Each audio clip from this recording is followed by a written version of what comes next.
In the first video, we used the ideas of SOHCAHTOA, but SOHCAHTOA only works when you have angles inside of a right triangle.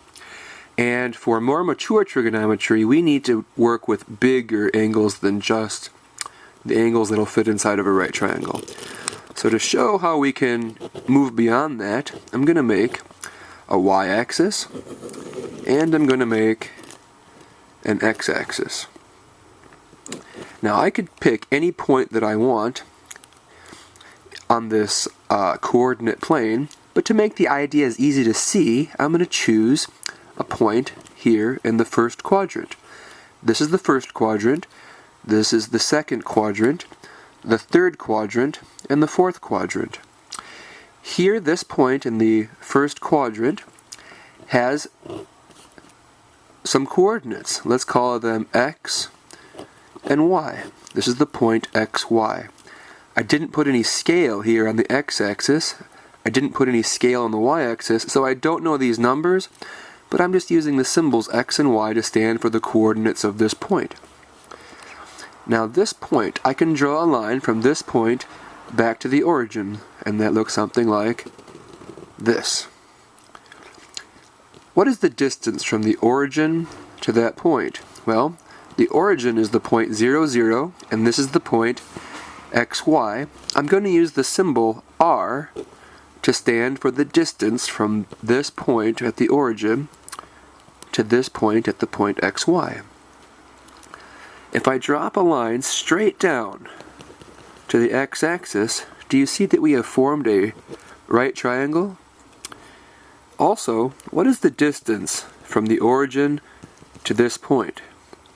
Well, since the x-coordinate, is x here, then that means that this distance must be x, and the height of this triangle must be y. Why is that? Well, if I'm saying that this is xy, that means I've gone over x and I've gone up y.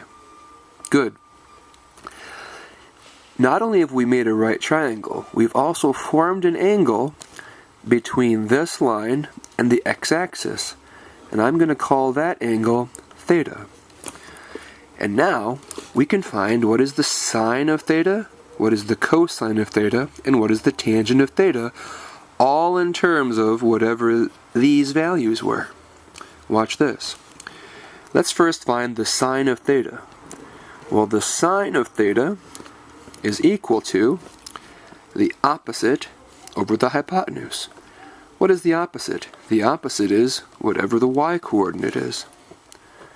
And what is the hypotenuse? Well, the hypotenuse is the value of r, the distance from the origin to that point. So I'm putting down an r there. The sine of theta is y over r. Now let's find the cosine of theta. The cosine of theta is equal to the adjacent over the hypotenuse. The adjacent is just whatever the x-coordinate of this point is. So I'm putting down the adjacent, which is x, over the hypotenuse, which is r. So this shows that the cosine of theta is x over r. And now the tangent. The tangent of theta is the opposite over the adjacent. So that's the y over the x. And that's just coming from the y-coordinate over the x-coordinate. So we'll end up here with the y over the x.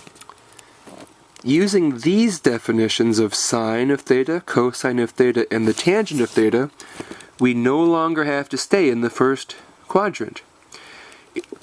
We could do another example where we put a point over here and nothing changes. All that changes is the numbers we're using for the x and the y. Because a point over here will also have an x and y coordinate, and it will also have a distance from that point to the origin that we can call r, and then we can use these exact same definitions. In the next video, we'll show an example where we actually choose some numbers for the point and show how we can find the sine, the cosine, and the tangent. For now, think of these as new definitions